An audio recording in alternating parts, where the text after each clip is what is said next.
He laughed first, that smug, shallow laugh of his. Then the others followed, like obedient hyenas, circling their leader. "Look at him," he said, raising his glass, pointing at me. "Still jobless. Can't even pay for his own drink. What a loser." The word hung in the air. Loser. They all joined in, grinning, snickering, tearing into me with their eyes. I sat there in silence, my face calm, my heart steady.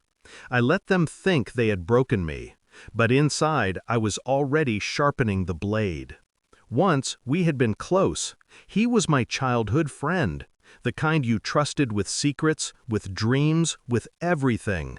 He knew my struggles, knew the years I spent building something in silence, keeping my cards close. He had always been flashy, desperate to show the world he was winning. The cars, the girls, the noise. I was the quiet one, the planner. He mistook silence for weakness. And now, in front of his friends, he thought humiliating him was a victory. He didn't know the company he bragged about working for, the one that gave him status, gave him his arrogance, was mine. Every paycheck, every late-night overtime, every fake promotion he celebrated came from my signature. He didn't know. Not yet. It wasn't just the insult, it was betrayal that stung. I remembered the day I overheard him. My name slipped from his mouth in that sneer he reserved for people he thought beneath him. He's nothing. He'll never make it. Some people are born to be losers. That's when the pieces clicked.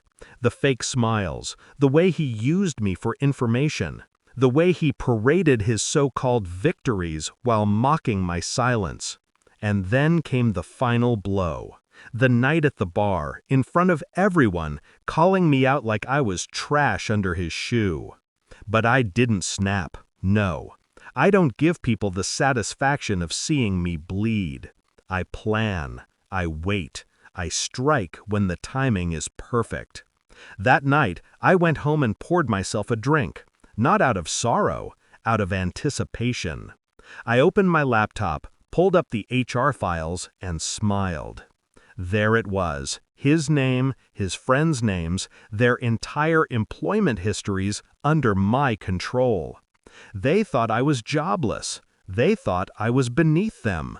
They worked for me. They had always worked for me.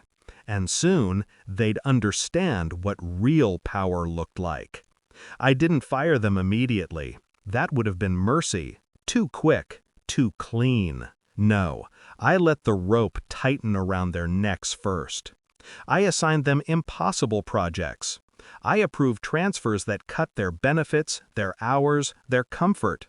I made sure their team leaders turned cold, distant.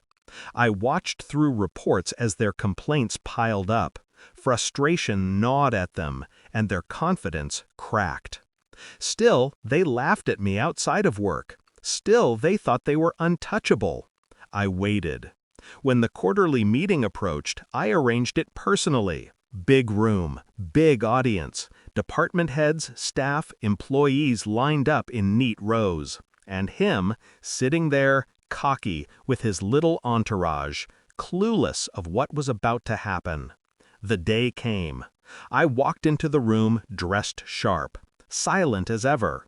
Their eyes widened as they realized I wasn't just another guest. I wasn't an outsider.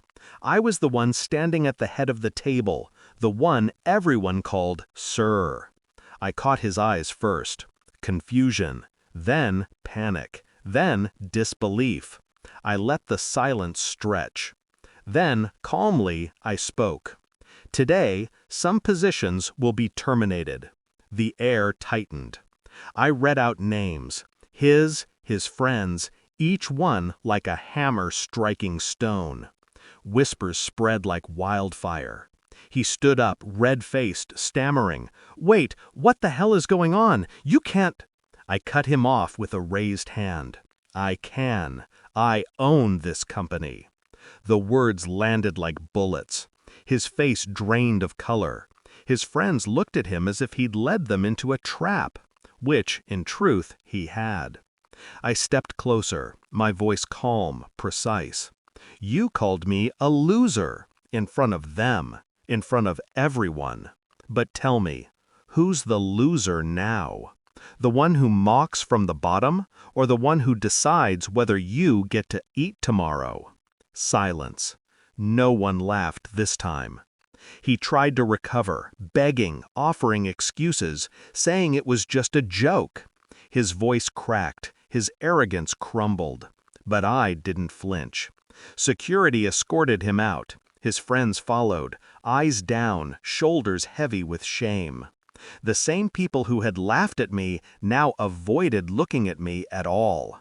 And the room was mine. Respect, fear, silence. Exactly how I wanted it. That night I sat alone again, but this time there was no ache in my chest, only satisfaction. I didn't need to shout. I didn't need to fight back when they mocked me. Power doesn't shout. It waits. It listens. It remembers. I remembered every laugh, every sneer, every word. And when the time came, I gave them exactly what they deserved. The look on his face, that moment when he realized everything he thought he knew about me was a lie, was worth more than any applause. I poured another drink, leaned back.